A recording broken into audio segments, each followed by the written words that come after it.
O que é ser criança, jovem, adulto e envelhecer hoje? Como estamos lidando com tantas mudanças na nossa forma de amar, sofrer, se relacionar e de poder ser? Afetos, desejos e conflitos num mundo em transição. Vida em movimento e os movimentos da vida. Tema desta série do Café Filosófico. A adolescência é uma época de transformações no corpo, no pensar, no socializar com o outro. Uma época em que não se é mais criança e ainda não se tornou um adulto. Um período que pode ser visto como de transição, mas ao mesmo tempo que traz tantas vivências e experiências únicas, muitas delas tão marcantes. Afinal, o que cabe dentro da adolescência? Quando eu fui preparar a conversa com vocês e pensei nas adolescências plurais, o que eu pensei que valia a pena a gente pensar nesses 20 anos é um pouco aquilo, não tanto a pluralidade como diversidade, não tanto a pluralidade como mudança histórica, ou a pluralidade como modos singulares de atravessar a adolescência. O que eu pensei foi no avesso, naquilo que não se lê, muitas vezes aquilo que não se vê. Primeiro, é uma imagem que talvez não seja a imagem mais feliz de abril de 2023 dos Yanomami no Brasil. Crianças e adolescentes numa condição que não precisavam estar nela, mas estavam acuados, adoecidos, e cenas que mobilizaram cada um de nós. Me lembrei também dos dados dos jovens hikikomori no Japão, que são aqueles que não saem dos quartos. Ficam grudados numa tela e se a família não leva comida, eles podem perecer. O que muda, que produz essa forma de configuração tão diversa? Quando a gente pensa naquilo que não aparece, a gente tenta entender o que é aquilo que se universaliza também. As adolescências, nas suas pluralidades, elas são um modo que a gente pode pensar que, dentro da diferença, é universal, de atravessar a experiência de uma infância tutelada para uma vida adulta autônoma, responsável. Pelo menos assim a gente espera. A gente sabe que a adolescência, ela sucede um período sobre a infância que encontra, pouco antes da possibilidade da própria experiência sexual, um período de um certo recuo, que a gente chama de latência, que é um período em que vários entraves para a satisfação são colocados. O encontro com a possibilidade de satisfação fora do corpo com outro objeto, é uma das marcas da adolescência. É um dos pontos, e a gente pode talvez dizer de dois grandes elementos que marcam a experiência adolescente, que é deixar de ter um corpo infantil, cuja satisfação era encontrada no próprio corpo, para o encontro com a satisfação com outro corpo. Isso muda tudo. Porque ainda que o corpo da gente seja estranho para a gente, o corpo do outro é completamente autoritário. E aí vem os desencontros. Consenza, que é um italiano, ele fala que existem 3 tempos nesse encontro e desencontro. Um de véu, de fantasiar, de supor que existem bons encontros. O do encontro real, que em geral são grandes desencontros. E o da decisão, em que a gente assume uma posição, já que a gente não sabe fazer com isso, qual o jeito que a gente vai dar? Como é que a gente vai se virar com o corpo, com os prazeres, com as satisfações mais ou menos estranhas, né? Cada um tem a sua loucura particular. E a gente assume um ponto, a partir daí, de responsabilidade sobre o uso do corpo e desse corpo numa cena íntima, mas também numa cena pública. E aí tem um segundo grande trabalho que o adolescente faz, que é o de tentar entender quando o saber do outro já não resolve mais a vida dele, ele começa a ter que constituir um saber próprio, a assumir uma forma de vida e de satisfação a partir daí, com um saber novo. E ele sabe, ainda que ele esteja vivendo todo um estilhaçamento da imagem, que aquele corpo infantil não corresponde mais a ela, desorientado nesse sentido de uma falta de saber, porque o saber do outro também não resolve, né? Ele descobre que esse saber da autoridade externa, né, seja família, escola, também não funciona. Isso não é simples nem evidente, como lidar com esse corpo novo. E o saber que a criança dispunha já não responde mais. Mas, ao mesmo tempo, ela descobre que falta o saber no outro. Por isso, a experiência do véu, da fantasia, ela passa por um tempo traumático. Porque a gente descobre que, no fundo, ninguém sabe muito bem como viver junto, como lidar com o outro. E cada um vai ter que criar a sua maneira. E a gente vê que, nesse momento, é também, do encontro com um objeto de satisfação sexual, é também um momento de escolha. Porque hoje a gente não encontra estabelecido o que seria uma espécie de norma ou de normalidade no uso do corpo. A gente viu que a lei, por mais que ela seja necessária para a gente viver junto e equacionar os impasses civilizatórios, ela muitas vezes é injusta. E toda essa mudança em relação ao saber da tradição, da queda, da crença universal de uma lei, balançou a estrutura do mundo. E quem fala disso para a gente são os adolescentes. Quando eles vão para as ruas, quando eles vão para as baladas, quando eles chegam com as novidades que muitas vezes os adultos se encontram tão desamparados quanto eles para sustentar uma possibilidade de eles construírem as próprias respostas. Será que na diversidade que a gente tem, de culturas, de corpos, de experiências com alteridade, será que a gente tem nessa escrita de uma história universal o que contempla essas experiências que são apagadas?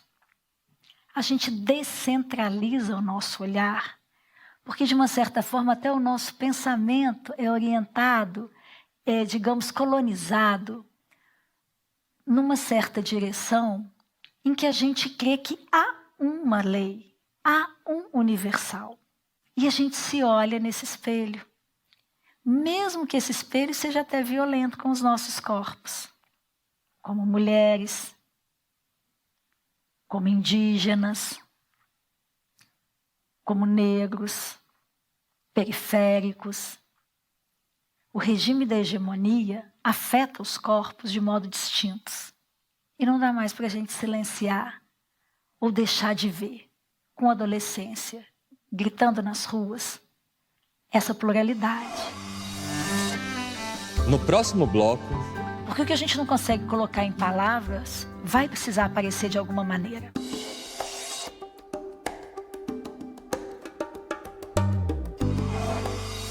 A infância quase sempre é lembrada como época de segurança, acolhimento, família. A vida adulta, em geral, é onde conseguimos nossa independência, autonomia, mais liberdade. Mas é nesse intervalo, que chamamos adolescência, que vamos caminhando de uma ponta a outra. E essa travessia pode ser dolorosa, confusa, frustrante. São muitas as transformações que acontecem durante a adolescência. Tantas inquietações. Muitas delas visíveis e perceptíveis. Outras abafadas e reprimidas. Mas de onde elas vêm? Um psicanalista que é francês, homem, branco, ele vai dizer, Lacan, que a gente opera sínteses dialéticas na constituição do eu. E ele explica isso através dos complexos que a gente vai produzindo respostas a eles. Desmame, que produz uma distinção do corpo de si do corpo do outro. Intrusão, que é o segundo complexo, em que a gente se destaca como eu de um outro eu, pela imagem do outro eu, a gente introduz e se reconhece como diferente, e aí a gente pode se nomear. O complexo famoso, né, que hoje é toda uma questão de Édipo, em que a lei introjetada permite uma condição de acesso ao desejo, e ainda que na psicanálise a gente trabalhe muito mais com a puberdade, ele fala da puberdade e da adolescência. A puberdade como essa experiência de um despertar e a adolescência como sintoma, no sentido daquilo que trata ou que tenta compor, criar uma composição em resposta à diferença do uso do corpo para cada um e o limite do uso do corpo para cada um. Esse é o grande trabalho adolescente. Como que a gente vê isso? A gente vê desde uma linha muito produtiva, criativa, inventiva, né, revolucionária, toda essa operação dialética do tratamento desses complexos, ela deixa um saldo para tratar o complexo seguinte. Esse saldo ele tem a ver com a forma como a gente se adapta à realidade, se normatiza ou se normaliza dentro dos códigos de pertencimento, e isso obviamente é frustrante, e do modo como a gente também se aliena e idealiza, mas ao mesmo tempo nunca chega lá, nessa frustração de um lado, nessa desidealização de outro. O saldo que fica do que a gente é ou do que a gente vai se construindo como sujeito, ele tem uma dimensão agressiva, a gente chama de uma dimensão pulsional. Existe uma parte da gente que a gente trata bem com as palavras, existe uma parte que escapa completamente a possibilidade da gente se explicar e se entender. E tudo isso nos habita. Não dá para escolher ficar só com a parte que a gente entendeu, né? Tá tudo junto e misturado, mais ou menos misturado.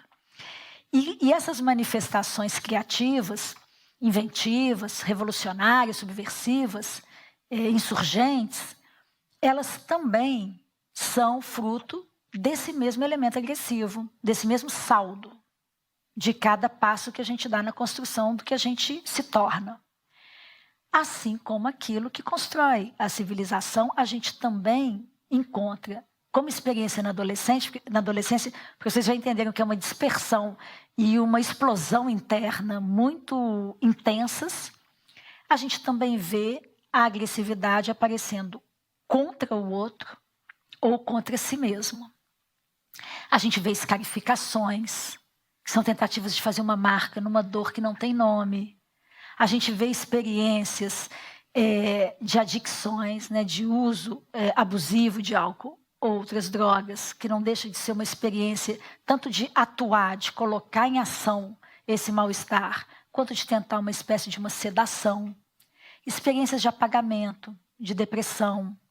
E esses lados, né, eles estão acontecendo dentro de uma espécie de uma configuração em que a gente vai encontrar a agressividade de um lado como um apelo, esses atos como um pedido de tradução, como a gente vai ver essa experiência como desconexão, incapacidade de conectar a experiência do corpo com a linguagem. E isso pode aparecer modalizado em atos, porque o que a gente não consegue colocar em palavras vai precisar aparecer de alguma maneira. Então o adolescente pode performar uma cena em que no fundo ele está pedindo me ajuda, ou me protege, né?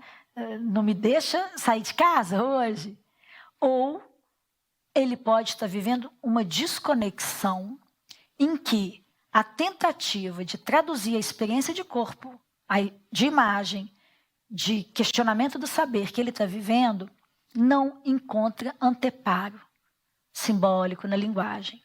Mas muitas vezes o outro, adulto, familiar, escola, políticas públicas, né? Saúde, atendente da saúde mental, médicos. Nem sempre esse acolhimento encontra respaldo no outro. Porque a gente também, o mundo adulto, está vivendo uma mutação e uma dificuldade de se localizar, de encontrar o ponto a partir do qual o próprio desamparo pode ser tratado. Então a gente encontra o desamparo estrutural, que é aquele de quando o bebê nasce e precisa do outro que cuide dele. Esse desamparo estrutural ele é revivido na adolescência. A gente encontra o desamparo do adolescente com um desamparo generalizado. Aí acontece um curto-circuito, uma ausência de palavra, um excesso de tela, uma diferença autoritária que vira desejo de eliminação. E aí a gente começa a entender como que uns corpos adolescentes são tomados num lugar da eliminação, da inimizade, da suspeita, enquanto outros ficam resguardados num certo campo protegido de privilégios. Essa pluralidade, ela faz toda a diferença, porque essa pluralidade apaga o modo complexo com que o universal da adolescência acontece. A gente precisa complicar o universal. O universal não é evidente. Ele não nasce em si. É preciso que haja uma reação a ele para que ele se configure enquanto tal. E nesse sentido, a gente começa a entender que a gente é talhado, desde muito novo, a ler o mundo com uma lente só. Uma cosmologia racional, moderna e europeia, ela lê o mundo diferente de uma cosmologia aborígene, indígena, amazonense. E a gente aprendeu que a cosmologia indígena é primitiva, selvagem, simples, que ela precisa se emancipar. Então a gente começa a entender que há uma espécie de um véu, há uma espécie de organização que se deseja unívoca e que não se estabelece de maneira dócil. Ela exerce-se com muita violência. A gente precisa sedar uma população inteira com hipermedicalização, hiperpatologização, para essa população não reagir ou mesmo eliminá-la. A racionalidade que organiza o mundo moderno, ela está assentada nessa contramão colonial. Existe um pensador que chama Dussel e outro que chama Santiago Castro Gomes, que vão falar disso. A geopolítica muda o modo como o conhecimento é produzido. O lugar de enunciação de uma mulher negra é diferente do lugar de enunciação de um homem branco. E o que a adolescência e a juventude têm trazido é um grito em que esse véu levantado, desvelado, não cala mais. A gente tem múltiplas verdades, ou verdades plurais.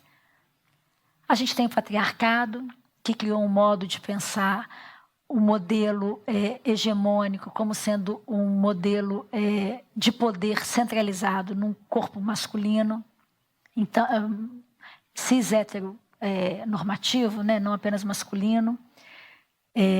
A gente aprendeu e consolidou-se com muita violência um modo capitalista que ensina a gente a ser individualista, mesmo quando a gente não deseja sê-lo, trabalhar 3 turnos, 5 turnos. E isso tudo é transmitido para os nossos adolescentes quando a gente matricula, por exemplo, a classe média alta, uma criança numa escola em que o trabalhador da limpeza, da cantina, é negro e o professor e o diretor são brancos. A gente está reproduzindo sistemas o tempo todo. E essa pluralidade, quando apagada, ela vira subalternidade, ela vira hierarquia de pessoas, de seres semelhantes. E essa hierarquização é a base dessa economia fundada numa lógica de expropriação, que pode ser mais ou menos violenta, assimilatória ou exploratória.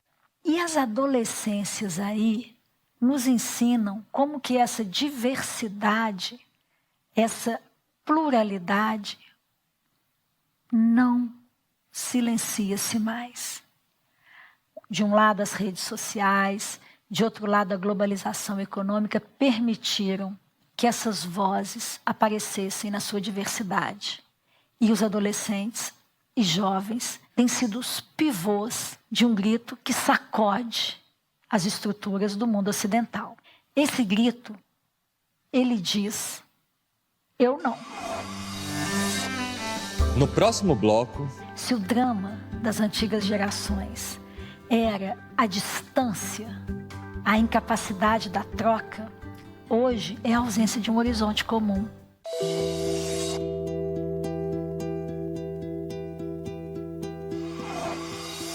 Para muitos, a adolescência é um período de autodescoberta, mas também de muitas dúvidas e conflitos. De ter que deixar para trás a criança que se foi e ter que tentar descobrir qual adulto que se quer ser. Criar essa nova identidade adulta exige muito. Exige não apenas buscar saber o que se deseja, como também descobrir e rejeitar aquilo que não faz mais sentido para si. O que não é fácil para ninguém. Isso pode ser ainda mais complicado quando se trata das minorias, como adolescentes da periferia, negros, indígenas ou LGBTQIA+. Além de todas as dificuldades dessa transformação, é preciso lidar com a expectativa e a possível frustração do entorno, cuidadores, familiares, amigos e da sociedade como um todo. Tudo isso pode trazer para o adolescente sintomas dos mais variados. Eu não. Quando o adolescente faz essa recusa, pode recair sobre o corpo social ou sobre o corpo individual dele o peso desse processo civilizatório. Quando recai sobre o corpo dele, isso pode produzir um barulhinho ruim. A gente tem experiências em que essa recusa, desconectando o adolescente das próprias condições de possibilidade de resposta, podem produzir autoagressões muito graves. O suicídio é uma delas. Há diferenças nesse modo de apresentação das respostas adolescentes, mesmo em fenômenos semelhantes. O Despertar da Primavera, uma peça de Wedekind, onde um dos seus personagens adolescentes não suporta a sua própria posição, não dá conta de atender às demandas e aos ideais dos pais, mas também não dá conta de dizer não a eles, né? E num encontro muito desesperado, onde ele diz faltou apenas uma palavra, ele também passa o ato, né? Ele também termina com um suicídio. Ao mesmo tempo, né, que a gente tem esses clássicos ao longo da literatura e ao longo da história se constituindo, a gente começa a se perguntar como que a gente lê e como que, enquanto adulto, a gente lida com essa experiência no fio da navalha. Tem um filme francês premiado agora, acho que ano passado, Close, em que dois adolescentes de 13 anos, muito amigos, queridos, andam de bicicleta juntos no interior rural francês. Fazem tudo juntos. Um dia uma amiguinha no lanche pergunta, vocês são gay? Vocês estão juntos? Est-ce que vous êtes ensemble? Non. Pourquoi tu rigoles? Mais pourquoi il rigole? J'en sais rien, juste. Isso surpreende um deles mais do que o outro e ele se afasta radicalmente do amigo. Esse amigo não suporta esse afastamento, mas não tem uma palavra para ser dita, ou um endereçamento. Por isso ele também tem um final trágico. Mas o mais curioso, já que a gente está falando das adolescências plurais, é a gente não saber que o Brasil tem uma das maiores taxas de suicídio de adolescentes e que ela está concentrada nos nossos povos indígenas, não em todas as etnias, em algumas específicas, 7, mas que os adolescentes indígenas, eles têm uma taxa 3 vezes maior que os adolescentes brancos e um pouco menos, mas também maior que dos adolescentes negros. Há uma configuração que na leitura do indígena e na nossa leitura ao lado deles entende que se tratam quase que de homicídios, quase que de um outro que ao acuar, o povo indígena ele foi entrando cada vez mais para dentro do país. Só que agora não tem mais o dentro, porque eles já estão esbarrando com as atividades comerciais, econômicas, agrícolas. Então, essa redução do espaço da natureza, que para eles é corpo, né? Para eles todos os seres são semelhantes e são um corpo único, produziu um empobrecimento. Tem uma leitura própria dos espíritos da floresta, do modo como a natureza é lida. E a gente diria, é universal essa resposta? A pluralidade dessa história que não aparece na literatura pode ser tratada? Sim. E a gente sabe como essa estratégia de prevenção do suicídio em povos indígenas. E existe um saber ali, produzido, muito evidente. Respeito, diálogo, conversa, troca, protagonismo, saberes em não equivalência necessariamente, mas em encontro e com uma construção muito complexa. A gente tem um guia. Por que é difícil usá-lo? Por que a gente precisa complicar aquilo que é sustentar um corpo em ebulição, para que ele possa seguir o seu caminho, encontrar o seu próprio saber? Existem distintos modos de pensarmos a maneira como o novo sempre vem e sempre se inaugura a partir da adolescência. E como lidar com ele?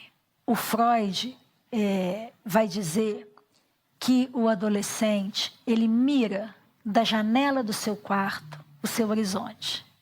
E é claro que geopoliticamente pode não haver janela, né? E agora eu nem estou pensando no indígena, eu estou pensando num adolescente morador de rua. Ele pode olhar de uma oca, ele pode olhar de uma tela, mas o novo sempre vem. Como que a gente pode lidar com ele? Essa responsabilidade não tem como não ser compartilhada.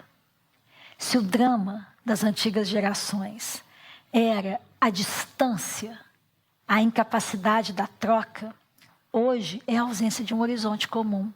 Solidariedades compartilhadas no avesso dessa lógica neoliberal e capitalista que individualiza a gente, que nos transforma em seres ultracompetitivos, exaustos, né? Porque é uma competição que não dá trégua. Existem outras lógicas solidárias. Essa pluralidade apagada, silenciada, violentada, essa pluralidade ensina. Há um saber. Há um saber que a gente pode compartilhar e construir. A gente pode inventar o que não existe ainda dentro da mesma situação que a gente está vivendo. A gente não precisa só destruir para construir. Quando a gente funda algo novo, um novo universal, ele passa a vigorar e força o sistema a reagir a ele. Quando essas pluralidades invisibilizadas e apagadas, corpos trans, negros e periféricos,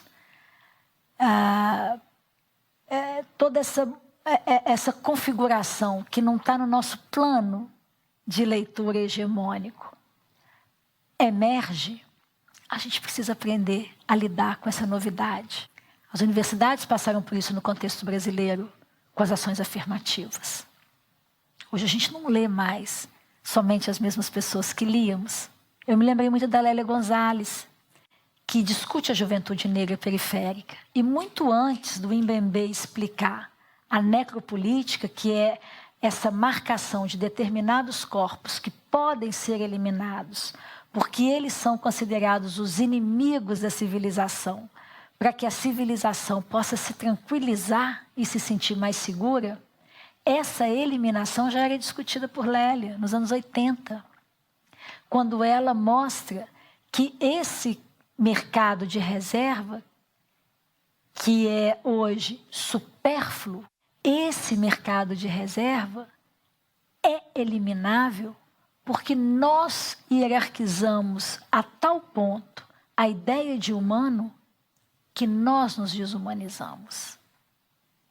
Nós somos capazes de conviver com a realidade brasileira em que a cada 26 minutos um adolescente negro periférico é assassinado e se tornar, se não indiferente ou insensível, não engajado com isso. Não é possível que a gente conviva com a ideia de que a cada minuto 2 mulheres são estupradas e só 8,5% desses estupros vão para as páginas policiais e para os boletins de ocorrência. A maior parte delas tem 13 anos. A adolescência, ela tem, e as juventudes têm ensinado que é preciso que a gente tome partido, tome posição, tornar visível os problemas para eles poderem ser anunciados, porque nomeados eles podem ser tratados. É uma juventude que não recua.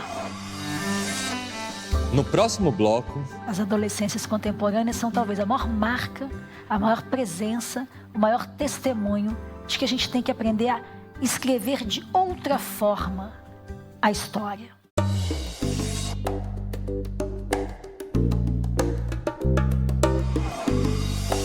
Diversas vezes, a ideia de generalizar e universalizar um conceito, um período, parece ser a forma mais fácil e abrangente de entendê-lo. Uma forma de nomear para compreender. mas podemos universalizar o que é a adolescência? Ao fazermos isso, corremos o risco de deixar de fora as tantas particularidades, diferenças e singularidades. Existe hoje uma reescrita que muda a codificação, que organizava uma espécie de uma gramática comum. E o comum agora, nessa pluralidade visível, tem na adolescência o seu vigor. Não sem sofrimento, inquietação, paixão, dispersão, indiferença. Um dos modos do encontro com a diferença acontecer é essa resposta recuada. Como a gente vai trabalhar a partir daí, junto com Jaqueline Moreira, a gente desenvolveu a ideia da alça.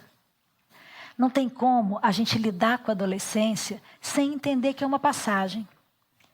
E o quanto mais interessante, mesmo que difícil, custosa, seja essa passagem, ela transforma as gerações. Tudo que é de novo virá daí, desse encontro, confronto entre as gerações. E aí a ideia da alça tem a ver com ser uma espécie de um suporte, e a gente vai entendendo que a alça, às vezes, é algo, dentro de toda essa complexidade, né, que a gente está falando que é a passagem adolescente, algo muito singelo. Às vezes um sujeito, vendedor do churrasquinho, se torna um ponto, uma alça, que permite um adolescente fazer essa travessia sem morrer. Porque os adolescentes negros pobres da periferia precisam sobreviver. Um adolescente correndo com um guarda-chuva, ele pode ser assassinado. Porque a polícia não vai parar para pensar se é uma arma ou um guarda-chuva, né? Então, às vezes ele se salva ali. E essa alça foi aquele encontro cotidiano que permitiu uma abertura, um vir a ser, aquilo que o Rimbaud chama de encontrar a fórmula e o lugar. E, de outro lado, Porque o adolescente não está sozinho, né?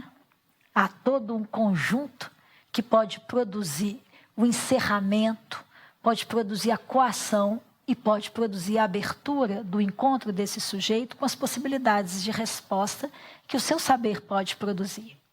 Então, do lado do outro, no campo do outro, é preciso que a gente repagine-se, regrife os textos que a gente leu e que a gente possa também estar disponível para suportar, sem cair junto com o adolescente, sem se tornar um adolescente, sem largar tudo, né? E alongar na vida adulta uma experiência já de decisão.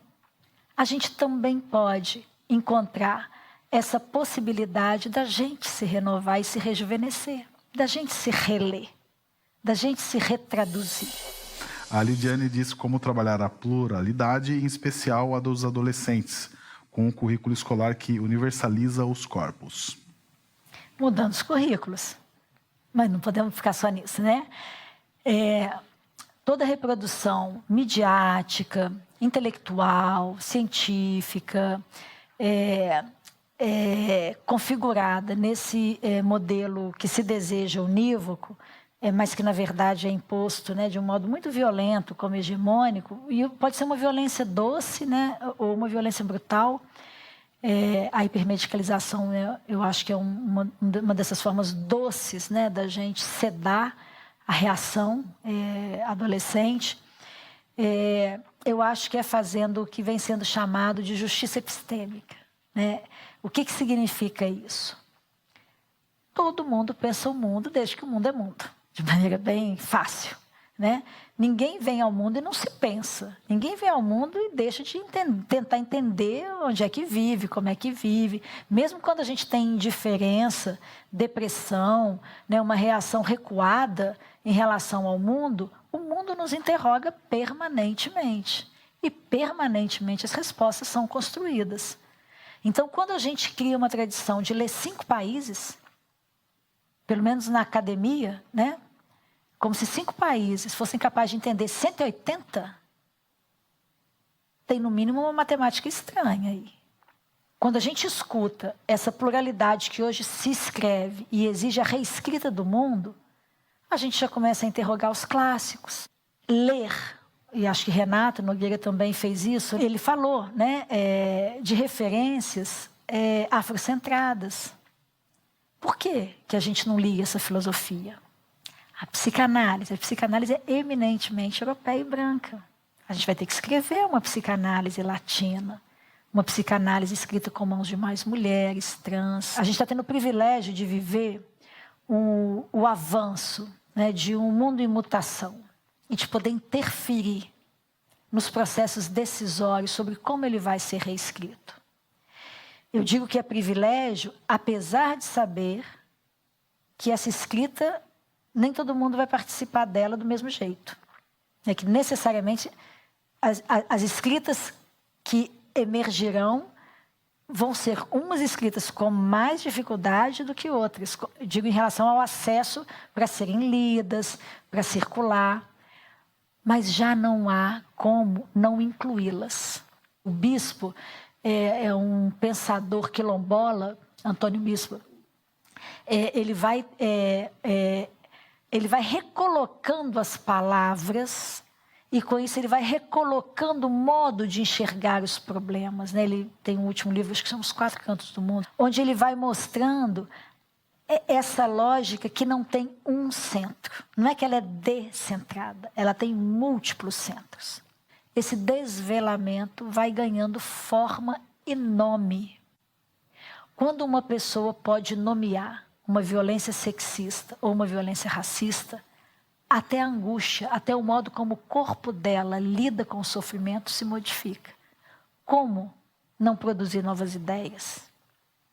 Como não sustentar que a gente precisa de responder de outro lugar? O tema vasto e complexo da adolescência vem sendo estudado e refletido por diversos especialistas. E ao longo dos anos, com as tantas transformações da nossa sociedade, vemos as mudanças na forma dos jovens atravessarem essa fase tão marcante da vida humana. Nestes 20 anos, o Café Filosófico tem convidado psicanalistas, médicos, filósofos, entre tantos profissionais, para nos ajudar a pensar a adolescência e seus movimentos.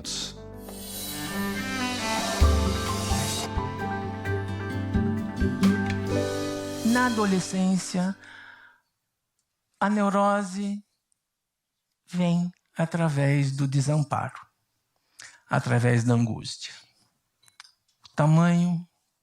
O tamanho dos seios, a moda, o grupo, o futuro. O que você vai ser, filha? Que profissão você vai escolher? Não sei. É uma angústia muito grande essa. Eu queria ser professora, mas se eu falar isso, me matam. Percebe? Então eu tenho que escolher uma coisa que não tire o desejo dos outros sobre mim. O que se faz com essa angústia? Essa angústia tem que ser trazida para dentro de casa e transformada em fala. Como que a angústia do adolescente aparece? Através da neurose, através da raiva, do medo e da culpa. Precisa ter alguém em casa para perceber isso. Nossa, meu filho está nervoso. A gente fala bom dia para ele, ele fala um palavrão. Então, está normal. E o que é necessário fazer? Ficar perto dele e... Senta aqui. Vamos conversar. Mas eu não quero conversar com você. Não tem importância. Eu vou ficar aqui perto de você até a hora que você quiser conversar comigo. Eu vou ficar aqui perto de você.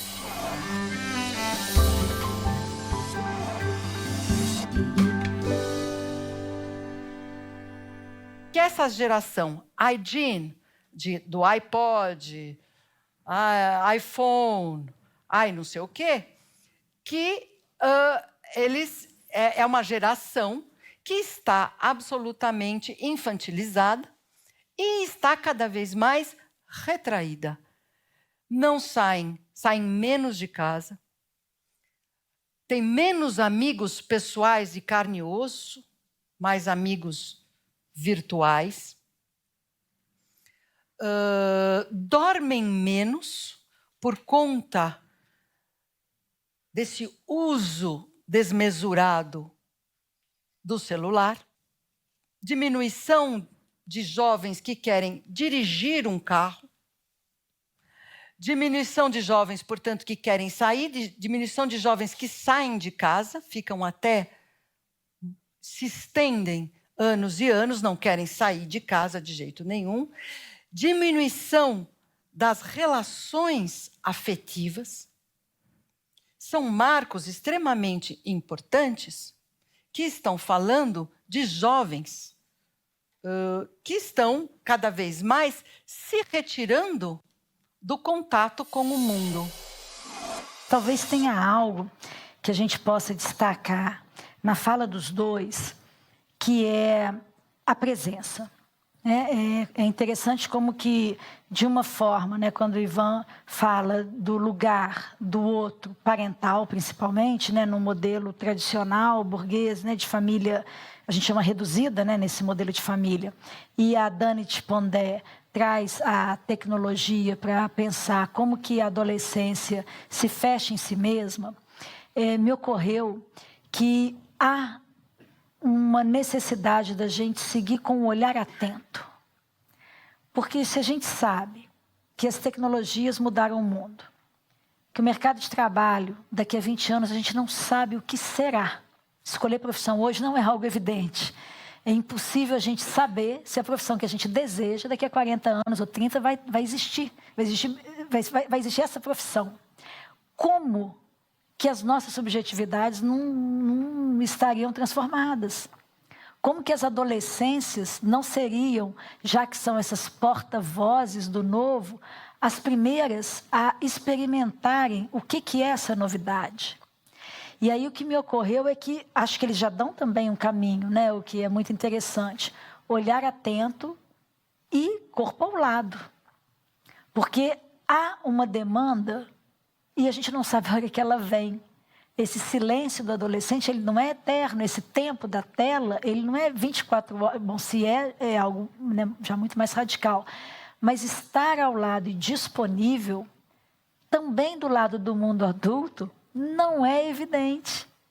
Os modos de configuração da paternidade, da maternidade, especialmente agora, né, que são possíveis, configurações familiares distintas desse modelo heteronormativo, a gente começa... E o mundo do trabalho, o mundo adulto do trabalho também se modificou.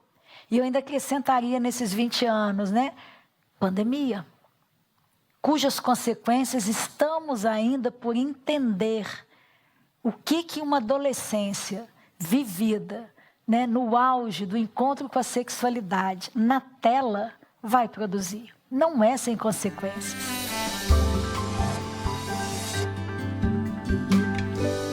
Falar sobre adolescência tem algumas singularidades, não é um objeto qualquer.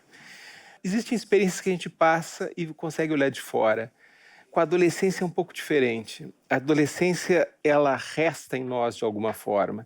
Então, o que a gente queria é tirar essa ideia de que os adolescentes são os outros. A primeira questão para uma abordagem da adolescência é entender a nossa relação com ela. Todos nós fomos adolescentes, né? Todos nós passamos por isso. Foi um período difícil, né? Um período de sofrimento. E se a gente não entender como é que a gente absorveu isso, isso vai voltar de uma forma de uma ignorância cognitiva sobre aquelas experiências não entendidas. Porque a adolescência que você teve vai ser a lente que vai te permitir enxergar adolescentes que estão na tua frente e a adolescência atual. Não afogar o adolescente que a gente foi, né? Porque se a gente afogar, a gente vai se privar da nossa experiência. Nós não vamos entender a nossa história. E às vezes o que a gente afoga não é algo só em ordem da prepotência, da ingratidão, do afoito que a gente é quando moço, mas às vezes a gente afoga os sonhos que nós tivemos e aos quais nós não podemos corresponder. Tem um documentário que se chama Nunca Me Sonharam. São adolescentes, na sua grande maioria falando, né? Uma hora ou outra entram algumas construções, especialmente teóricas, de pensadores do nosso tempo. Nesse documentário, eu me lembrei de duas passagens que são os adolescentes do hip-hop cantando, e um deles fala, na letra dele, eu olho para frente e eu não vejo nada. Sou dominante do universo paralelo, com base na realidade eu monto meu castelo. Chega de ser tirado de todo esse flagelo, por isso eu quero, mano, eu quero. Olha só pra frente, não vejo mais nada. O que me ocorreu foi, e o que a gente nem vê na nossa adolescência? Não apenas o ponto em que não nos demos conta de atravessar alguns traumas ou obstáculos da nossa adolescência, mas o quanto que cada adolescência configura um mundo e deixa de fora outras, porque não dá para ser o mesmo depois desse encontro, né, com outra adolescência. Também é a nossa e a outra. Inscreva-se no canal do Café Filosófico CPFL no YouTube e siga nossas redes sociais para mais reflexões. Então, o desafio, talvez, né, de pensar essas vidas negadas que precisam se refazer dia a dia para recuperar, né, ou poder sustentar que são humanas e não humanas, seja o de escutar essa diferença e respeitá-la quando ela aparece. Em qualquer nível de conversa, seja na clínica, seja no posto de saúde, seja na escola.